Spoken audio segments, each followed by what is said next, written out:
Hello everyone, welcome to today's tutorial. So today we'll learn about Podman. So why Podman is being used nowadays? It's because of its advantages over Docker, and it is yet another tool for creating container image just similar to Docker. And under the hood it also uses build-as functionality to create the container image. So let's get started. Now Podman is a daemonless engine for developing, managing and running your OCI containers on your Linux system. So containers can be either run as a root or non-privileged user like any other normal user. So Podman provides a CLI which is familiar to anyone using Docker CLI, but the only difference here is it doesn't need a daemon engine running as in case of Docker. So Podman uses build-as functionality under the cover to create the container image. Now, why Podman is getting famous, or why every enterprise or everyone started using Podman is because it's of the daemonless architecture. You don't need an extra daemon, and also you can run the containers as a non-root user or non-privileged user, which was not possible in case of Docker. So let's compare the features for Docker and Podman. So container runtime is needed in case of Docker. In Podman, also it's needed. Image management is done by both. Networking is also done by both and handled by both. Volume management can be done by both. Kernel spaces or namespaces can be handled by both and created by both. C groups can be handled by both again. And particularly what is C group, if you don't know. So C group is like used to limit your resources for the process. So you can define like which process can use how much memory and CPU, etc. And again, namespace is like suppose you have two two homes, like home A, home B, and both of them have some person named Smith. So now if we calls generally Smith within a same community, so everybody would be confused like which Smith is it from home A or home B. So for differentiating that, we have the namespace. So in case of our home example, A is the namespace and B is the namespace, and Smith is again distinguished with the help of namespace. So volume management is like you can, so whenever you create a container, it doesn't have the memory for storing your data, etc. So if you don't map your volume, your data will be lost when the container is gone. So networking is again like the whole network Linux networking concept can be implemented again with the Docker and Podman. And image is like just like an AMI in case of EC2 or your VMs. So image is the AMI for you can say Docker or Podman, where it refers and gets the blueprint, and then it creates the containers. Just like suppose you are want a Linux Nginx container, so you must be already having an image repository where you can call that repository from the image management and create the container. Similarly, container runtime is like you already know, as you have gone through the whole Docker course. Then let's go to the next part. So REST API is available in Docker, whereas this is the only disadvantage as of now for the Podman. It doesn't have its own. Then the Docker is not daemonless, whereas Podman is daemonless. And again, Docker requires the root user, whereas Podman doesn't require, and it can run as both root and non-privileged user. So let's go ahead with the installation. So in my case, I'm using Mac, so I'll just use the Mac part. But if you have Windows or Linux machine, you can follow these links or follow this command for the same.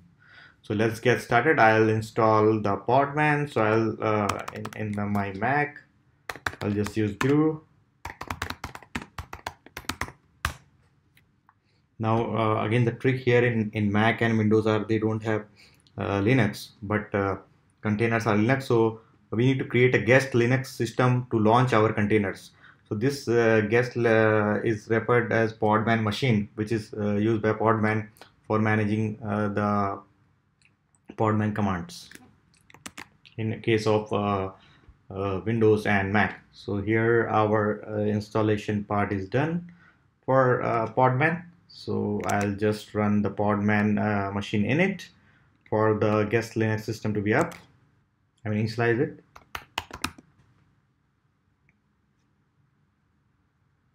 Okay, so in my case, it already exists because before trying this, I have run this command, so it is not needed. So I'll just directly run start.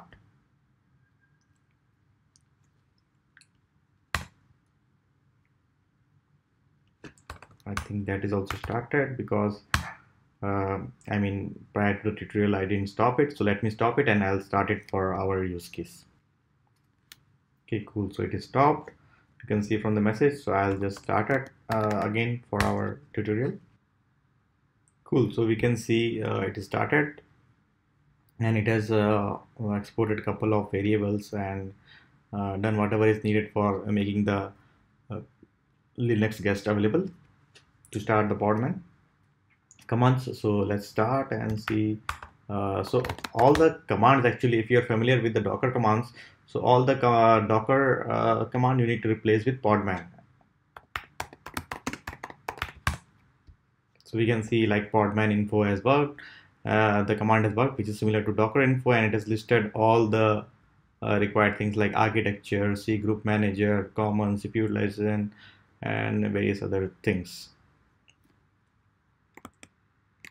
So let's get started, and I'll just experiment with couple of commands which we use in case of Docker, and we'll see it works exactly. So we'll search for the Nginx image in the Podman. So it's similar to the Docker search. It is just replace with Docker with Podman, and we'll just do that. Docker search Nginx. It should not be Docker. And by the way, the Docker command is not working because I have not started the Docker desktop here. So I just need to replace Docker with Podman.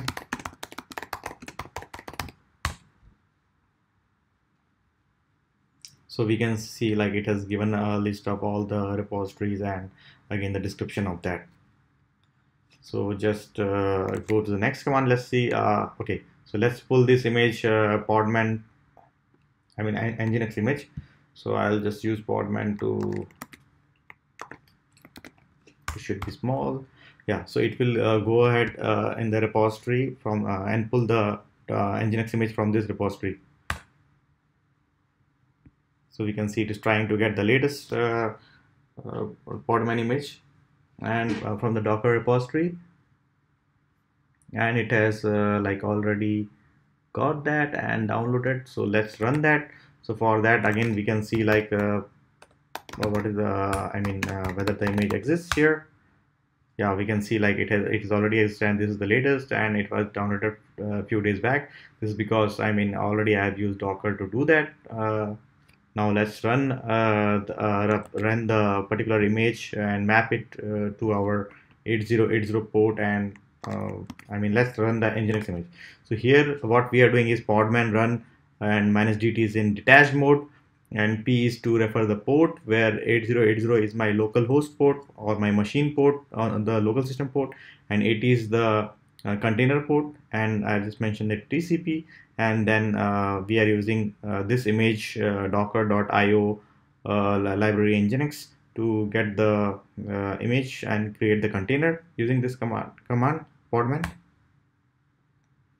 So we can see our container is created. So you can just go to Podman logs. You can see the logs. Cool. So it has started. So let's go to our local host and we'll hit 8080. So we can see our Nginx container is up. So that's easy. It is to run or shift from the Docker to Podman. So let's see a couple of other commands.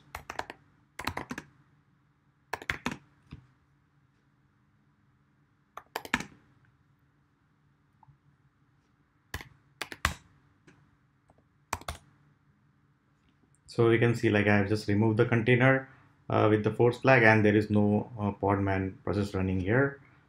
Let's see Podman images again.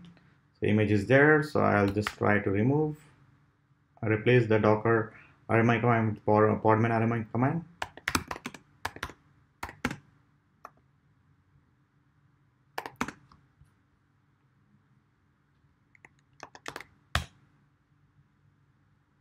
So we can see again the Docker RMI I have replaced with Podman, and it is also deleted. Let's see if it is already deleted.